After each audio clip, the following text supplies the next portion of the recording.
Viola Gang, what's up? Aujourd'hui, on se retrouve pour une série à voir et à revoir. La série You Don't Know Me.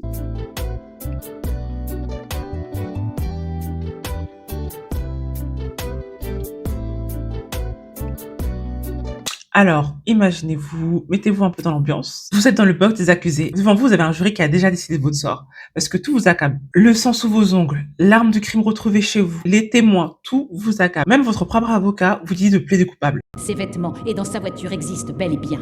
Les traces du sang de la victime prélevées sous les ongles de l'accusé existent bel et bien.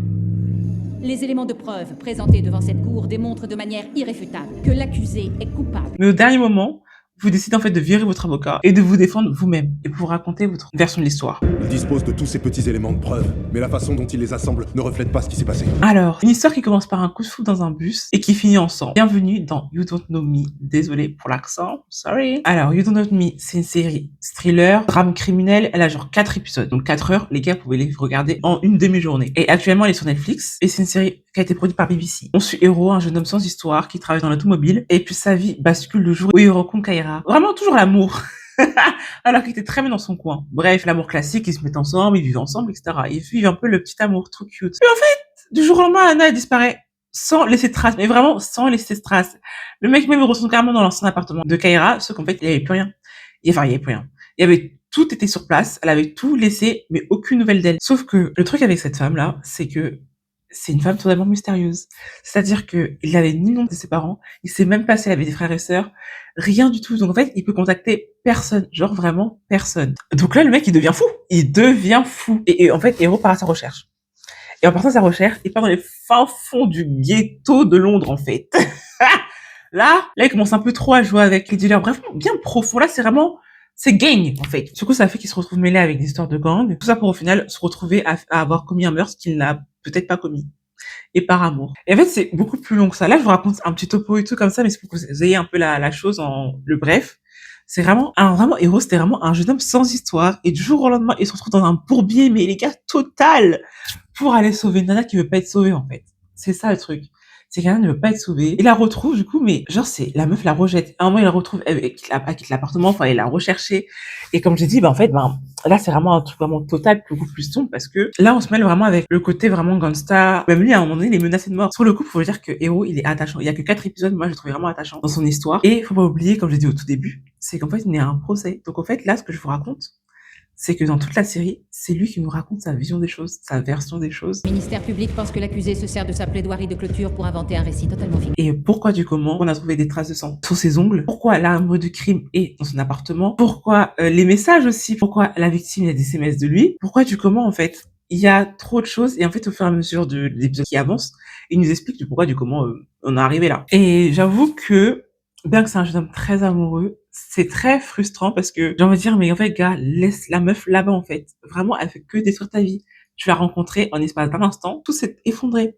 T'as perdu ton travail, ta famille est en danger de mort, tu es en danger de mort. Non, vraiment. Oh, il va se retrouver en prison, genre, vraiment. C'était trop bourbier. Comme j'expliquais tout au long de la série, on est là en suspense, on découvre au fur et à mesure des épisodes. Et la série, je la trouve vraiment géniale sur le coup. Comment s'expliquer, comment il nous ramène ça par rapport au procès.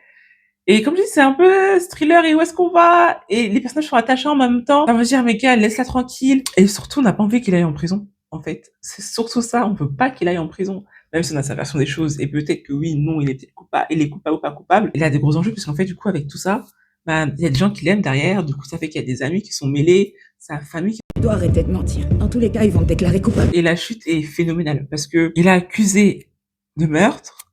Il accuse quelqu'un d'autre de meurtre, mais au final, tu dis, ah ouais, ok, en fait, la fin, en vrai, tu peux la voir venir, mais c'est tellement bien raconté que si t'es pas concentré, tu peux être surpris. C'est Kaira qui a eu l'idée finalement. Malgré cela, je doute que ces allégations soient vraies. Finalement, c'est Kurt qui a fait une proposition. Elles tiennent de l'invention. Son intention était de semer le doute. On la conseille vivement parce que même jusqu'à la fin, quand elle a raconté sa plaidoirie, en fait, c'est peut-être pas ça. On ne sait pas si c'est la vérité ou pas. Et c'est ce qui est génial avec la série. Je trouve ça génial. Je vous la conseille vraiment vivement. Je vous dis, il y a que 4 épisodes, 55 minutes. En 4 heures, vous l'avez clôturé, la série. La série est adaptée d'un roman de Herman Mahmoud. si j'ai bien prononcé. Et en fait, ce qui s'avère que l'auteur était lui-même avocat pénaliste pendant 20 ans. Et en fait, du coup, il a utilisé toute son expérience pour pouvoir construire ce récit. Déjà, cette série, maintenant, du coup, c'était un roman de base, du coup, ce récit. Et même, pour vous dire, tellement la série, elle est qualitative, l'acteur principal qui a été joué par Samuel Adewumi, si je l'ai bien prononcé, ben, il a reçu un BAFTA, genre un Oscar mais version britannique, pour sa performance, en fait, dans la série. Vraiment, tellement la série, vraiment, elle est géniale. Enfin, la série elle est très bien jouée, c'est très bien acté. Donc, vous avez aucune raison de pas regarder la série. Surtout qu'elle est sur Netflix. Donc, vraiment, voilà, tout le monde a Netflix, normalement. Le dernier épisode, pépite. On pense le connaître et tout. On est là, go hero et tout. Vas-y, je te crois, un go. Et au final, à la fin, t'as rien dit, mais attends, quoi? Mais je pensais qu'on était intime, je pensais que tu me racontais quelque chose d'intime. Mais faut pas oublier qu'il veut prouver qu'il n'est non coupable. Et dites-moi si vous avez vu la série, ce que vous avez pensé, est-ce que vous l'avez vu la fin venir. Pour ceux qui ne l'ont pas regardé, allez-y, foncez. Je vous la conseille vivement. Puis je vous dis à très bientôt. Continuez à regarder des séries. Ciao!